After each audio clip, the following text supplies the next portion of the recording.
the Madman! So balance changes have finally been announced by Blizzard. Starting with Naga See, those of you who play Standard won't really understand the change, perhaps. Naga See rose in popularity to terrify the wild meta when the giants that you drew became base cost 5 and then got reduced from there, instead of the other way around. So then you would just play Naga See and you would play like 5 giants, and then your opponent would either have an answer or they would lose.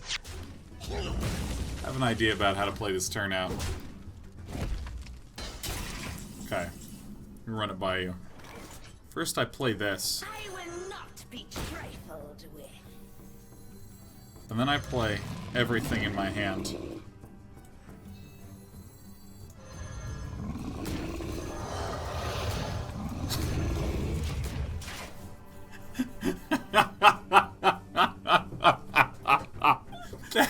That's so stupid. That was terrifying the wild meta, so this is one of the biggest mana nerfs I've ever seen in a card. Is it the biggest one ever? 5 mana to 8 mana. I chuckled when I saw the card. Anyways, it's now probably terrible in wild, because by then you can have all the answers you want, like Psychic Scream, or Light Bomb, or Brawl. You have a lot more time for it. The Dragon's Fury, everything. Spiteful Summoner. When you can play a 16/16 on turn 6, that's pretty crazy. Especially after the 10 mana costs. Minions in Standard were reduced to an amount that you would consistently get. Like an 8/8 as the low roll, so worst case is 6 mana 12/12. So now instead of 6 mana 16/16, or rather 6 mana 12/12, you'll get 7 mana 12/12 or 7 mana 16/16. Gives you a bit more time to get the answer. Means instead of jockeying for their turn 6 play, you jockey for their turn 7 play. Getting an extra turn to deal with this stuff is really, really good, and this is going to be a major nerf. That said, it's probably still decent, because 7 mana, we're going to call it a 14/14. 7 mana 14/14, pretty good, and the Spiteful Druid baseline is still powerful enough. Warlock gets 2 nerfs on it. First is Dark Pact, simply reducing the Dark Pact healing from 8 to 4. Which will make it a lot more viable for aggressive decks to beat down the Q block or the control lock, along with the Mistress of Mixtures being removed from the Q block, control lock arsenal. Dark Pact finally not giving them that 8 health, which is a ridiculously large number. A good change, while still allowing the Q block and control lock to keep doing what they've been doing with the Dark Pact. Which leads me to Lackey.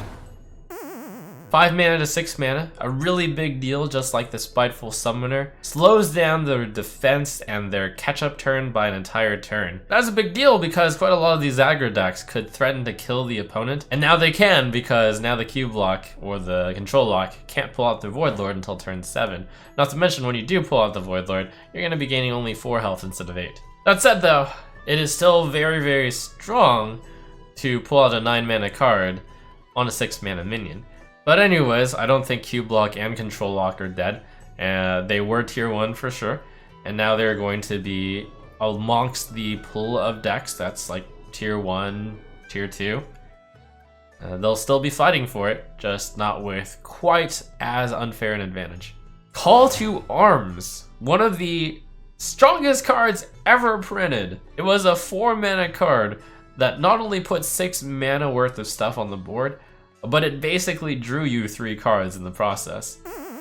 I'm sure even Paladin would love to play Call to Arms at 5 still, but it can't because now it's odd. That said though, maybe there's still going to be a mid-range Paladin that appears now that you can't play it in even Paladin. That Paladin could be called Murloc Paladin, but I'm saying besides Murloc Paladin, maybe it'll take the even baseline and just stick in Call to Arms instead of Gen, and then stick in a few other odd cards that it might have wanted to play. From HS Replay, you can see just the effect that playing Call to Arms, drawing Call to Arms, and even just having Call to Arms in your mulligan had to the win rate. This average 63% win rate deck has a nearly 70% win rate when you have Call to Arms in your opening hand, which is astonishing. That's like better than Keleseth. And you might say, Murloc Paladin will still be able to run it, and yes, they probably will.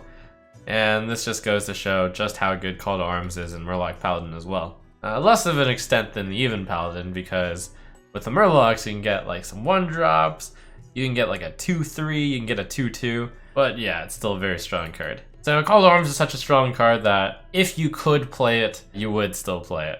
And I think this is the end for even Paladin. And some people say, Call to Arms, well that's a card that you just put into Odd Paladin now. Well, the thing is, Call to Arms will be only pulling out 1 mana cards, which makes it quite a lot less good.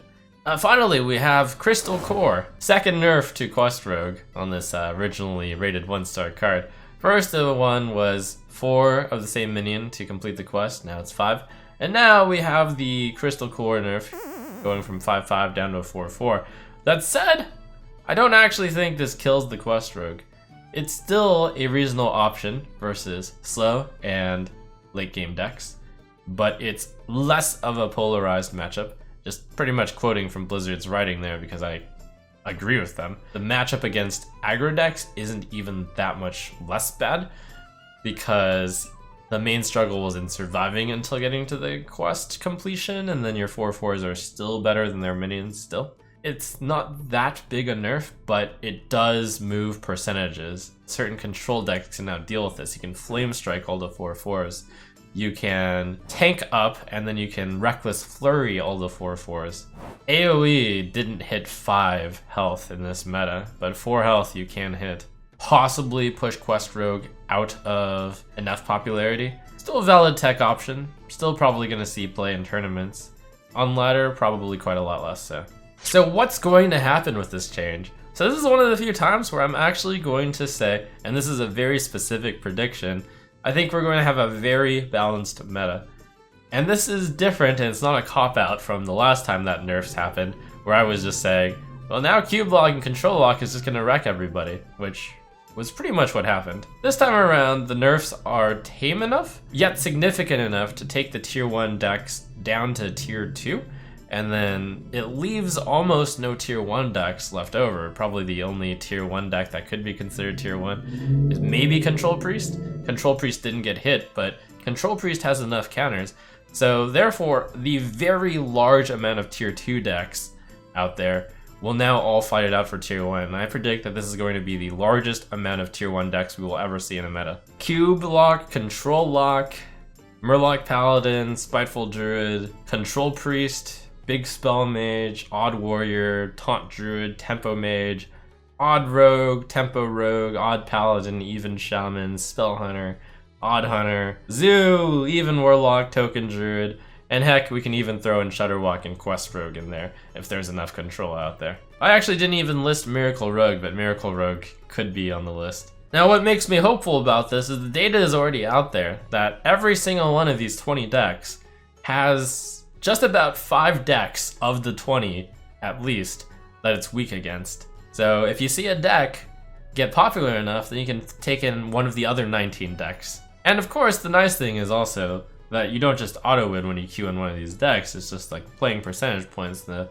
deck matchups will be between 30 to 70% win rate, and it's mostly determined on skill, of course, in addition to just matchup basic win rate. That's not how the meta is now, because even Paladin is so dominating that it wins a very dominant share of the games. And if not for even Paladin, then Cube Lock would take that honor. I look forward to seeing the opportunities, the ebb and flow of these decks. And I also look forward to reviewing the initial Witchwood review and then coming up with new predictions on what's going to be good from Witchwood. It's going to be hard to predict because I predicted that all of these decks are going to be like borderline tier 1, tier 2. So pretty much any card that is in these decks could become 3, 4, or 5 stars.